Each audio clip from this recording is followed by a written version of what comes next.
Ultimately, I think we're seeing a new tier of product from Fractal Audio, and that's why with the FM3, it's hard to really say this is a successor to the AX8 because this doesn't really scratch the same itch. It's really not an upgrade in power. In fact, it was confirmed on the Fractal forums that it's basically the same as the AX8. In a weird way, I kind of view this thing as almost an indirect competitor, or at the very least a stepping stone from something like the Line 6 HX Stomp. With all that in mind, I kind of view the FM3 as a side grade at best for AX8 users. So it kind of confuses me why a lot of AX8 users are on, are so hot and heavy on this, other than it is new, which is fine, I suppose, but I could totally foresee there being an in-between step.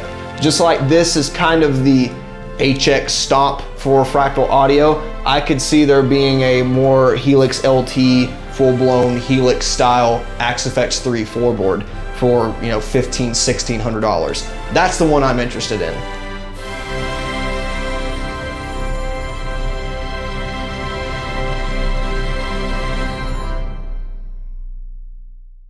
If this isn't vindication, I'm not sure what is.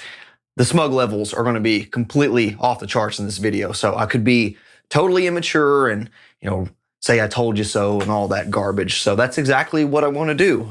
Nana boo boo, stick your head in Waves GTR or something. In all seriousness though, it is a fantastic day to be a guitar player, especially if you like Fractal gear like I do. And that's why, despite trying not to record too many expository videos in a row and me about to lose my voice, obviously, I'm still wanting to make this video because the FM9 is upon us. The product SKU, the tier of amp modeler that I've been waiting for from Fractal Audio since the release of the Axe-Fx 3 and again with the FM3.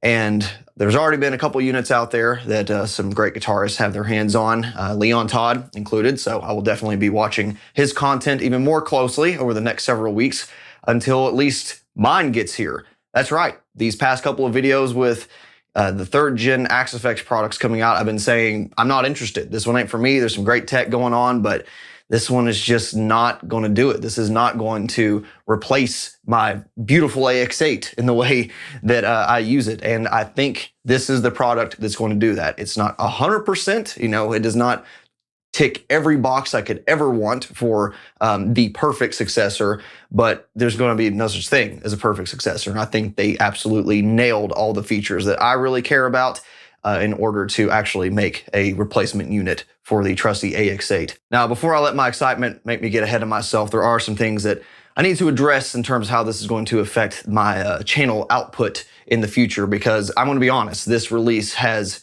hit me upside the head. I was not expecting this one, at least not right now. Obviously, it made a little funny fuss at the beginning about all the predictions I did make, but I did not think this would be coming out right now in the midst of what is possibly the worst semiconductor chip shortage we've ever lived through. So I guess Fractal still has enough supply to make this happen, at least as much as they normally would. I mean, we're used to wait lists and limited supply on these new products anyway. The FM3 was just sort of available in stock all the time, by mid to late 2020. So I expect this to be in a similar state, if not worse, because of that.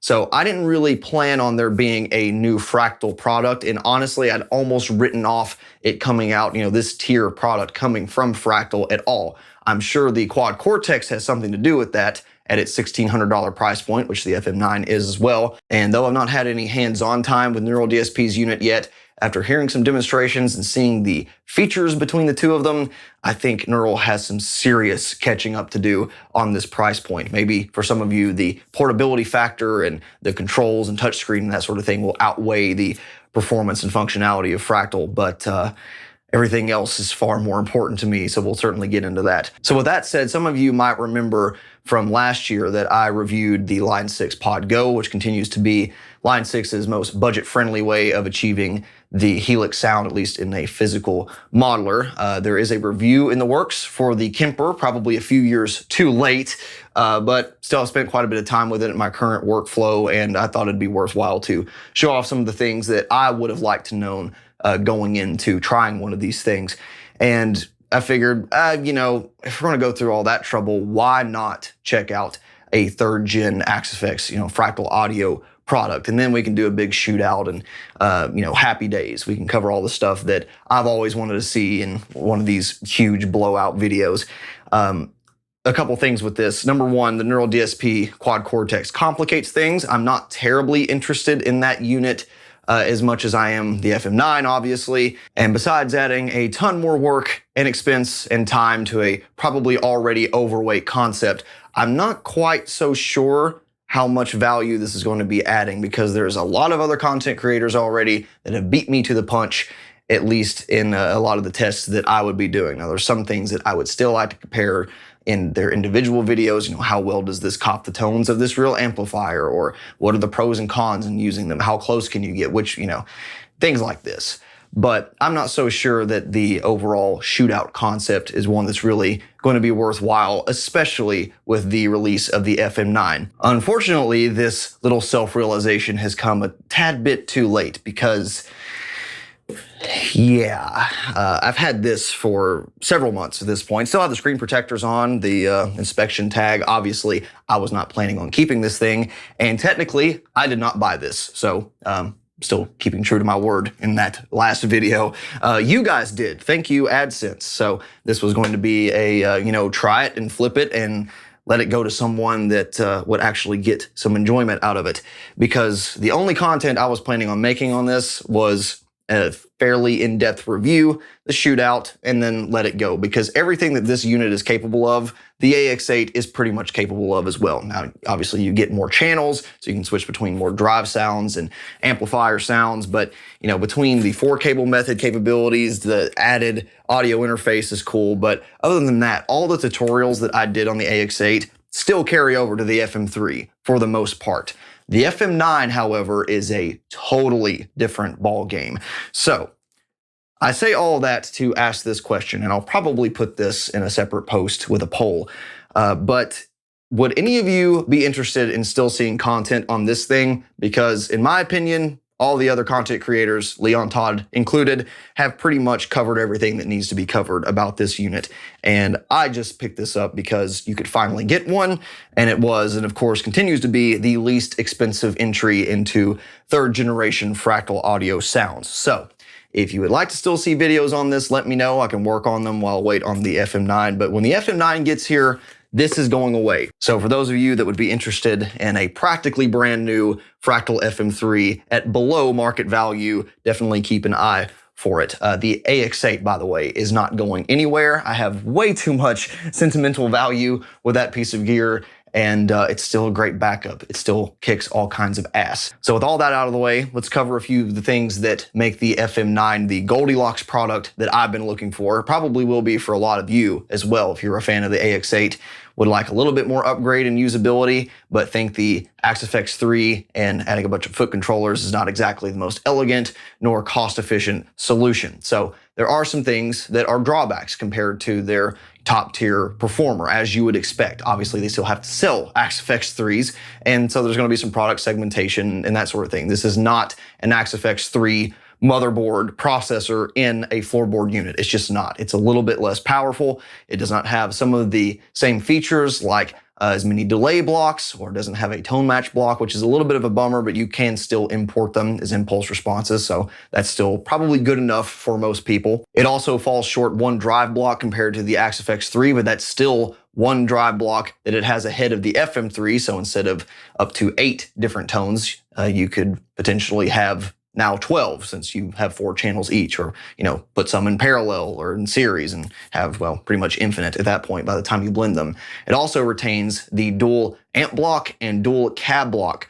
functionality seen on the full-fledged AX8. Now, I'm not 100% sure if the quality is going to be retained for the dual amp blocks. Even if it's not and they have to bump the quality down when using 2, that is totally fine by me. This is something I was hounding Fractal for with the release of the FM3, because this is a killer feature that is not something I would use 100% of the time. I probably wouldn't even use it 5% of the time, but there are certain sounds that either a blend or a stereo, or just being able to have access to 8 different sounds with instantaneous channel switching, if you set up your preset correctly, is just a killer feature. Like, that is the gig monster in my opinion. It also retains the full 14:6 grid layout of its larger AX8 brother, which is substantially bigger than the 12:4 of the FM3. Now, for a lot of people, that's still going to be overkill, and for a lot of my more simplistic sounds, it's definitely overkill. But having just a little bit more height and width to put things in parallel and change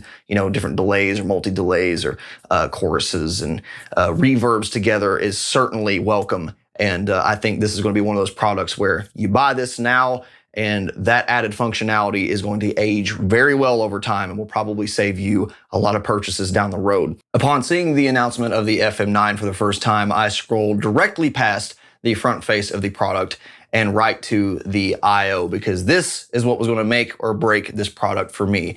And they knocked it out of the park as far as I'm concerned. The headphone jack has made its triumphant return, as you would expect. Even some of the first production FM3s didn't have that because of a manufacturer screw up, so good job there, I guess.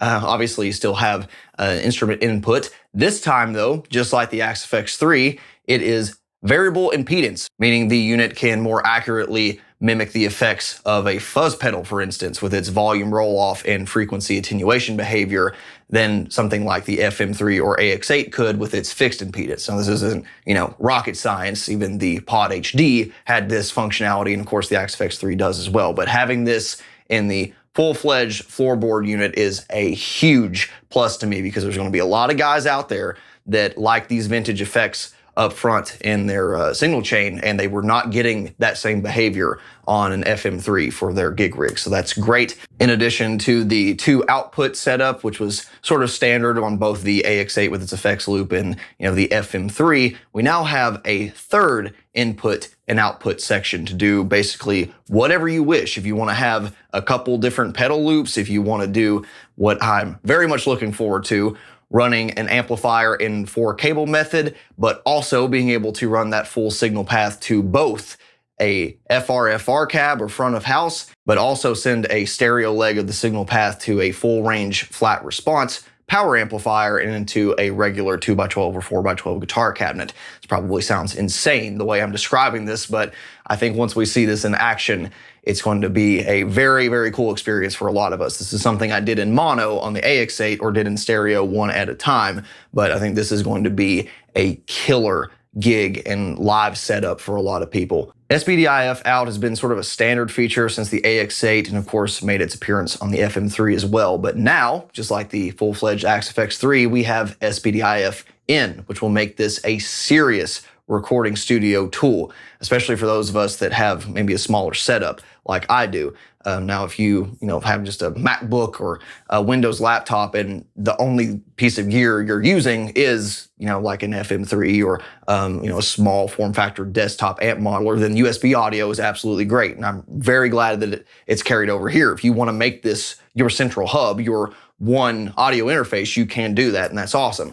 But for someone like me who needs to have other inputs and outputs to run, tube amplifiers or maybe a keyboard, or you're plugging straight into VST plugins, the ability to have this kind of in the loop of a portable audio interface like this, whether it be for monitoring a signal live or reamping one after the fact, you get to keep that entire signal path digital the entire time. And that's a huge selling point to me, one that was an enormous swing and a miss for Neural DSP, in my opinion. It may not be that important to some people, but it really is for me. And if they left the I/O at this, I would already be impressed, but they upped the ante with the full-fledged 8x8 USB recording configuration of the AX8, which the 4x4 was already pretty good for the FM3. That's mostly what I would need on a day-to-day basis. But with 8x8, you could simultaneously record a couple guitars, maybe even a bass, have your DI tracks, maybe you got a couple process tracks there as well, or all kinds of different signal variations if you're just recording one instrument at a time, not to mention, reamping and that good stuff. There's also USB over MIDI for integration between your DAW or phone or whatever you're using to control this. So they took this seriously, and I'm super glad to hear that they heard the feedback of the community saying, the FM3 is great, awesome value, the sounds are there, but there's just too many things that are missing for it to be considered a full-fledged pro product. Yes, you can get professional sounds out of this, but there's just those little features that really make it more than the sum of its parts. And this is a grand example of that. Finally, moving on to the front face of the product, there's not a whole lot to say because it's essentially this cut, paste onto an FC12, which is great. I mean, that's basically what it needed to be, in my opinion. They moved the levels 1, 2, and 3 into a different location, as well as the I/O monitoring. You know, something that's a little easier to get to and less prone to damage. They also removed the handles, which is fine, I guess. You know, these aren't exactly big enough for my fingers to get through, so they're not doing a whole lot.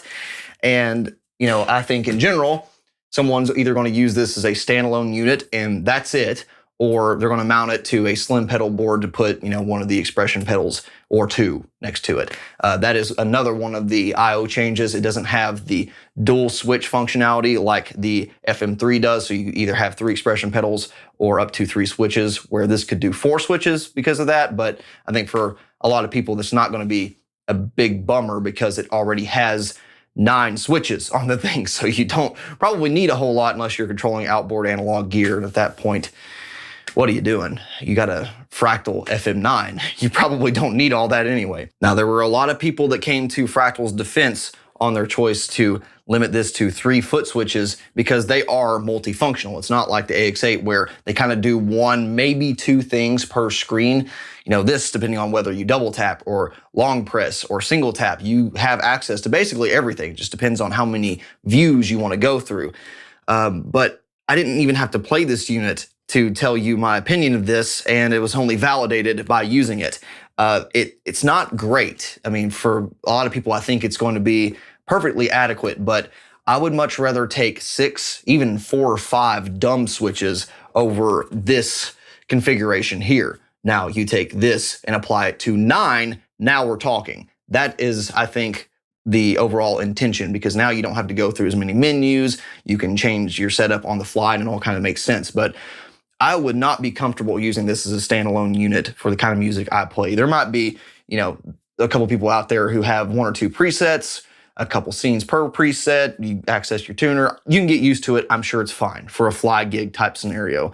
But for $1,000, I want a little bit more functionality than this. I like the Pod Go in terms of its foot switch setup better than I do this, and I think that's saying something. So I think they're going to be able to make both the Neanderthals like myself happy, who want to stick to 1 or 2 scene views at a time and keep it at that when they're jamming or recording, and also those that like this setup and will be able to take even more advantage of it because you have more foot switches. You know, I see the intention here and I do like what they're doing, but just extrapolating from simple jamming and dialing in sounds, I don't like having to go through so many submenus on a click to get to those things.